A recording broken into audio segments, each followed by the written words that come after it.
I think one thing I want you to know about me, if you see me as a guide in your money and wealth journey, is that everything I talk about and teach, I've implemented myself and know my tactics work. I'm Louisa Wilcox, Sen Mum from the world of finance, made redundant during COVID-19, giving me the push to take the leap into this crazy entrepreneurial world. Co-director of Rock Solid Accounting UK Limited and founder of Let's Get Wealthy. I'm sharing my knowledge with you to help you understand money, wealth, and business. It wasn't that long ago I was, quite honestly, not even living paycheck to paycheck. I didn't have the clarity and confidence to change my habits.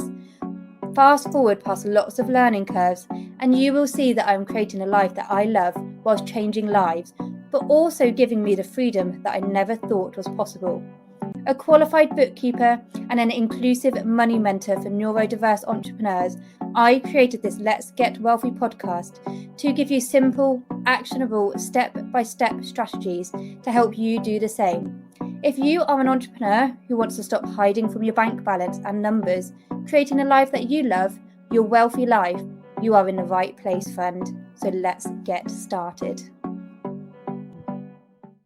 Real quick, I have some extremely exciting news for you. My self-study course, Mastering Your Money, a step-by-step guide, is back, and I have a special offer for you.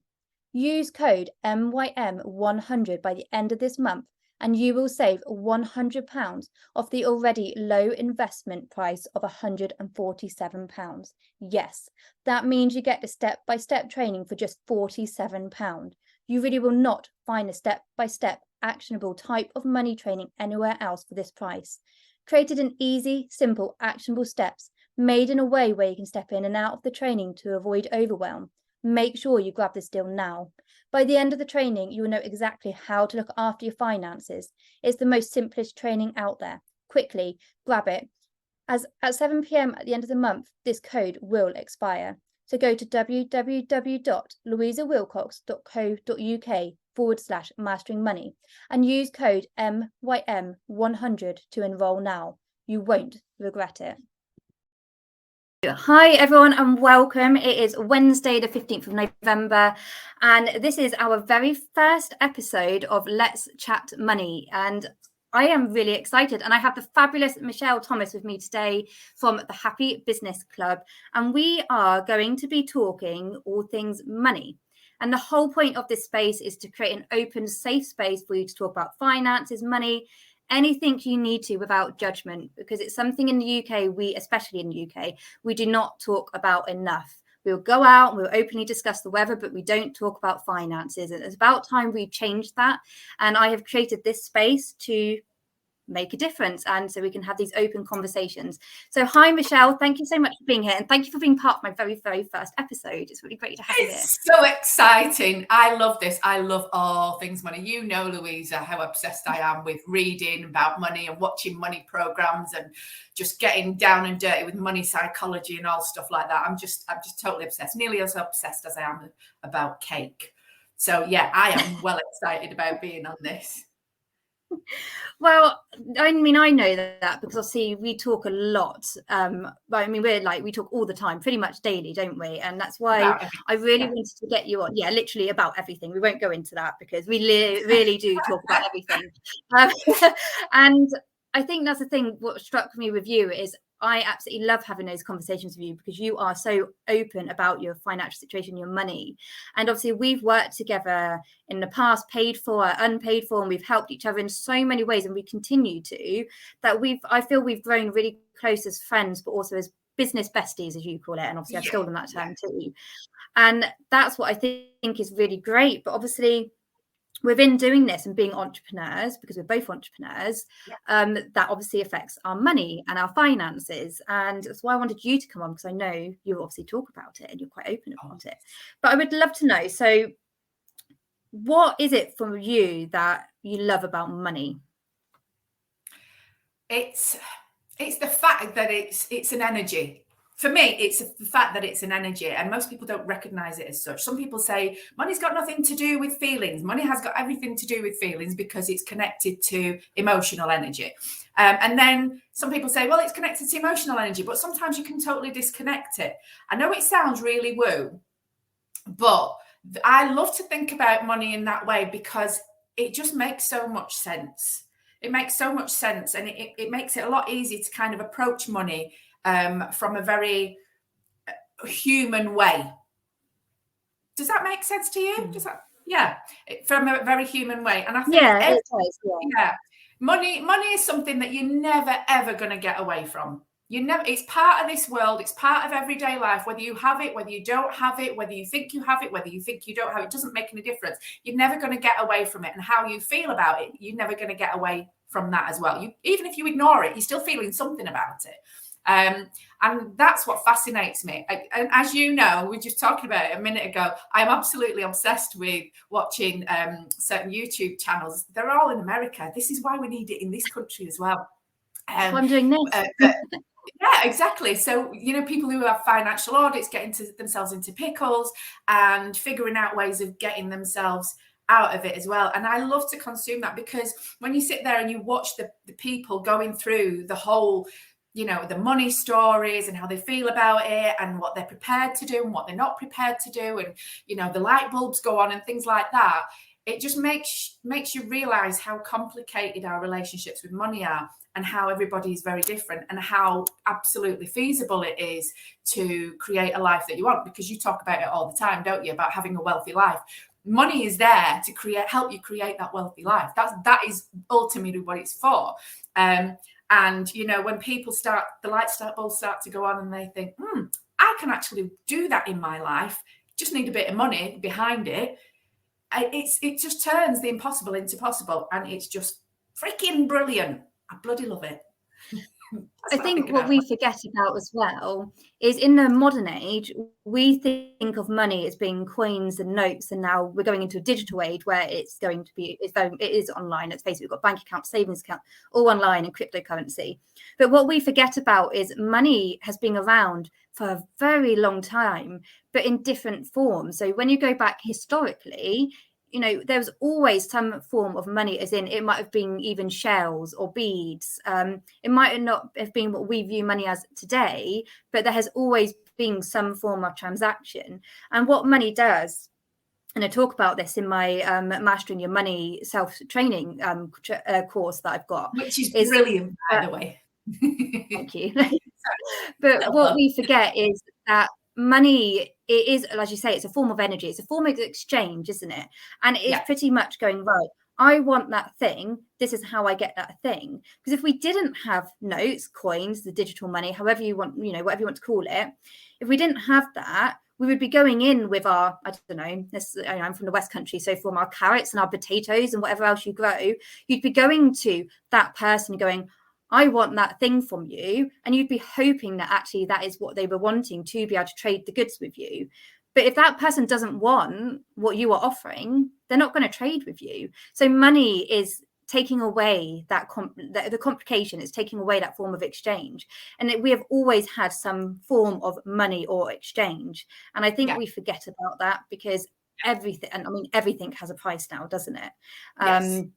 And I think we are so set on purchasing all the time and buying all the time that we forget that actually we can still live our wealthy life if we just move away from the norm sometimes and actually look at what we have got and take away from the noise, because there is a lot of noise, especially in the online world, about having to have all the time, but actually you don't have to. And it's just remembering that, okay, I'm not saying it's easy always to get money, but there are so many options to get money. And in today's world, in the digital age, my word, the opportunities there's just more than ever before, isn't there? When you start thinking about it in terms of exchange and connection, it does put a whole different slant on it. It's not just about the coinage. It's about the value that you give and giving it to the right kind of person so that you can get something in return.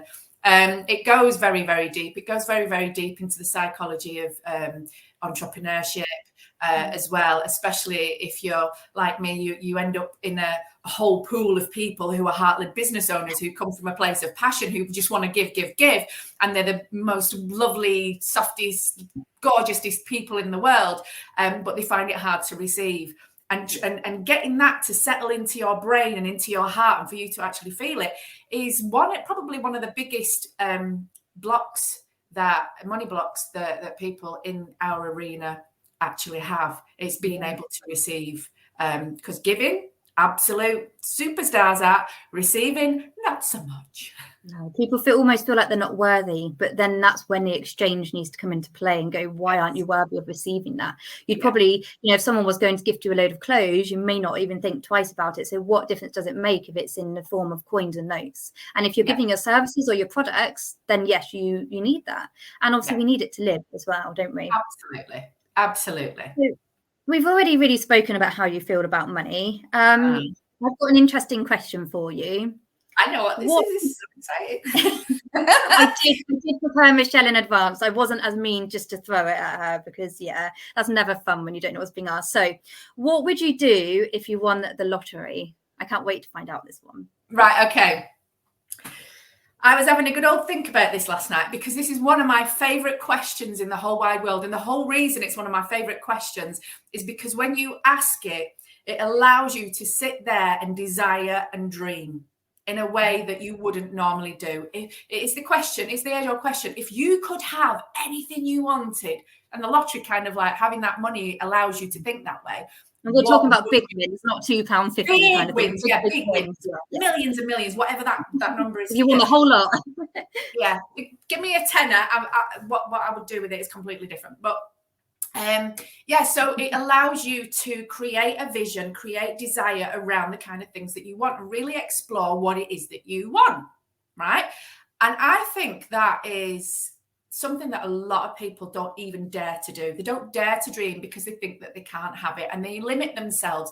And I think, I honestly don't believe that that's true. I think everybody has the capacity to grow and expand. And sometimes it takes them a little while. Sometimes it takes a lot of effort. But if they're willing to do it, it's amazing where people can actually get to in life. Part of the issue is they don't know what they want to do in the first place. They don't know what they want in their lives in the first place. Now, the reason I think it's interesting in terms of the way that I feel about winning the lottery, because I think about this a lot. I dream about this a lot. If I won the lottery, what I realized is that I don't need to win the lottery to have the life that I want. Now, if once upon a time, and it wasn't that long ago, but say a year ago, if you'd asked me this question, I had this idea in my head that I was going to build a house on a lake, have a business, lounge about, drink coffee, go on to my do my emails, get into my nice car, go drive to the nearest train station, travel around the world, do the things, speak to people, make newbies besties, pretty much what I do now, but on a grander scale next to a lake.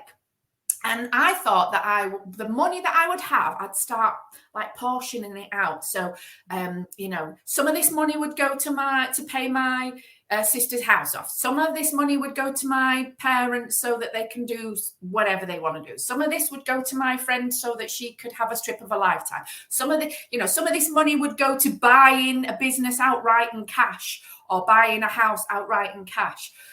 And then I started learning about investing and leverage. And I come to the conclusion that throwing your money at these things is great, but it's not something that's sustainable for the long term. You'll have the things and then the money's gone. And I think when people win the lottery, unless they find this out, the chances are they'll end up with nothing, even though what they have is a lot of money. Because if you have a lot of money, you can actually grow that money.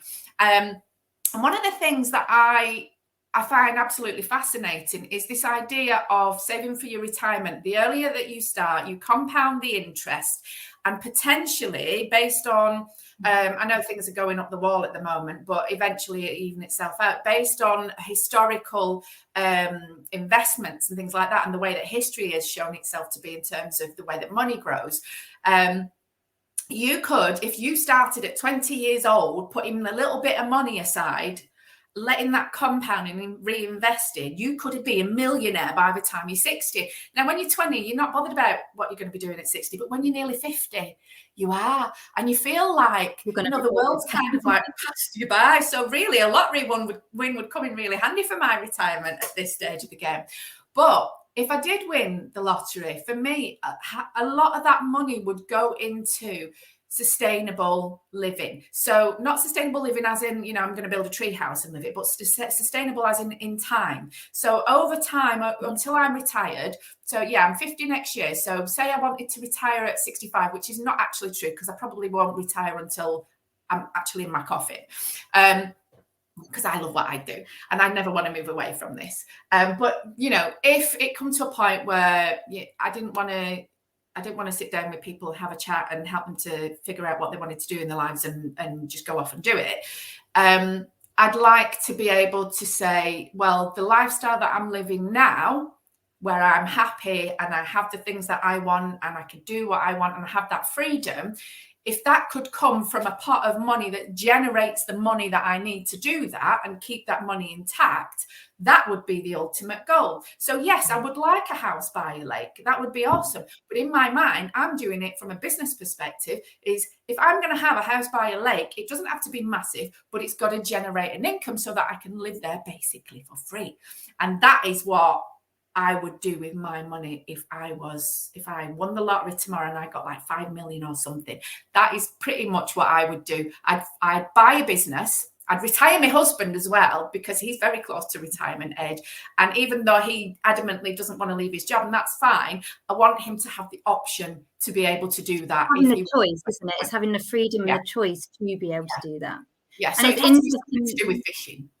That's why you need a house by the lake. Yeah, exactly. But just to kind of like open your eyes and have the little birds chirping and, you know, looking out through the great big massive glass doors out onto the lake and standing there in my what's it called, my dressing gown with my nice fresh cup of coffee that my husband's made in the kitchen and some nice blueberry pancakes and getting a cuddle off my little lad and then stepping out onto the veranda and sitting in my comfy seat and having a read of my book.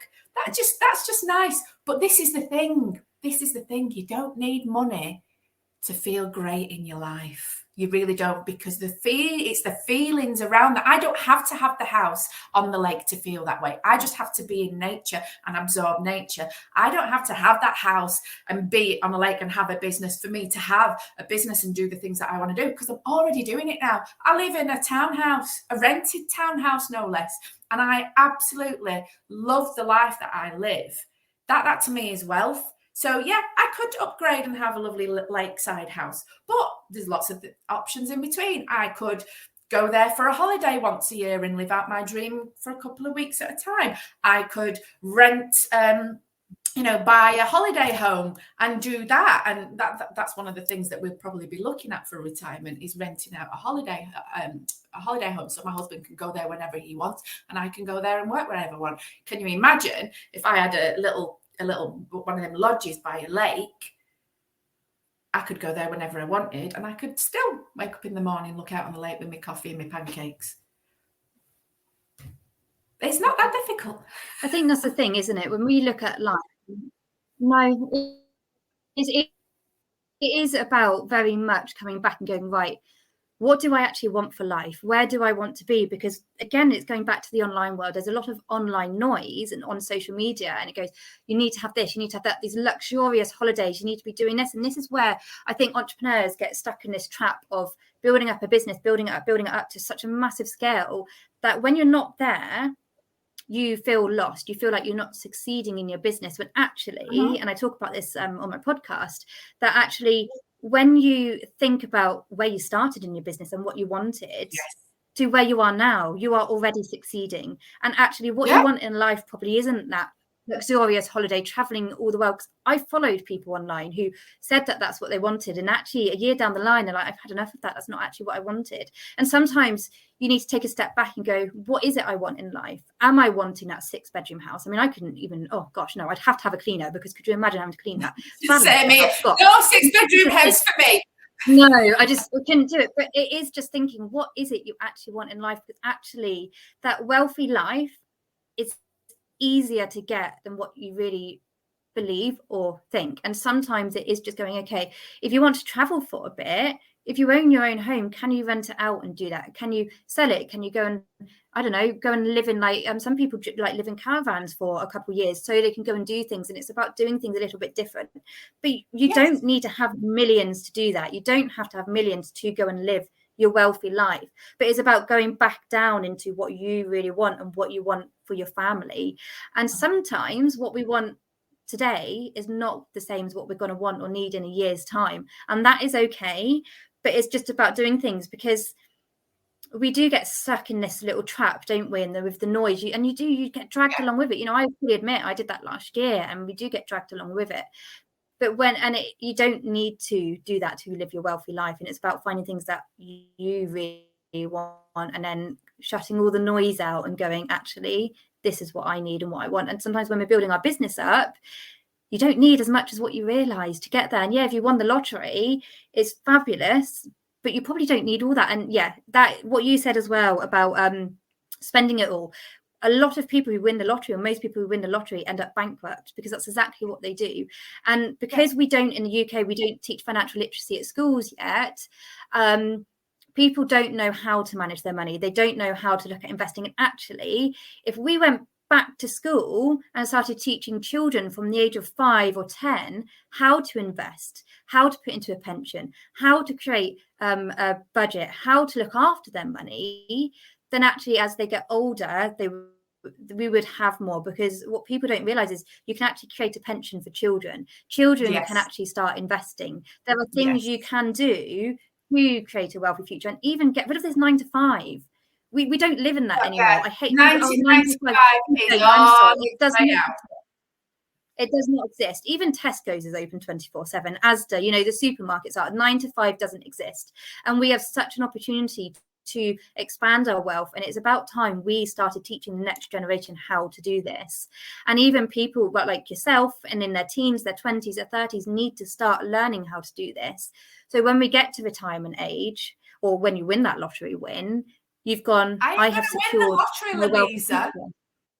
I ain't going to win the lottery. Do you know why? You're going to make it yourself. Waste my money on playing the lottery. I'd rather be in charge of my own wealth creation. It's as simple as that. I am leaving it to chance. I believe it. $1 billion. I got a scratch card last week, and it's the first. I don't know. I generally don't know when I last bought a scratch card. I got a £2 one. I did win £5, but then school had a load of things on, so the £5 went straight to school. So I didn't see it anyway. But you know, so I made £3.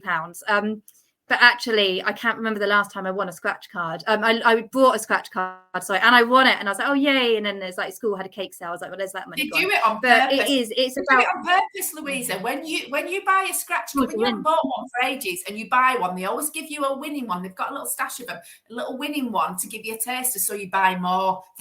That's my conspiracy theory for the day. That is. I wonder if you're right on that. I'll go and ask the lady down the shop and go, right, where's the stash of winning ones? So go on, what are you saying about kids? Well, thank you so much for coming on, Michelle. It has been wonderful having you on here. And thank you, everyone, for listening and for joining us. You know, if anyone has any questions, always pop them on the comments below and we can come back and answer them. But this is going to be, at the moment, a fortnightly show. So the next one will be in a couple of weeks' time, where I'll have probably another guest, or it might just be myself. I might even get Michelle back on. But no, thank you so much for joining us. And please do, in the descriptions, and I will pop it in the comments, for you to actually download my free money and business magazine that comes out once a month. And there is so many tips and tricks and lots of things to do with money in there. And I have some absolutely fabulous, inspiring entrepreneurs that come in today and share their stories every single month. So please do download that and tune in for the next program. So thank you ever so much, and until next time.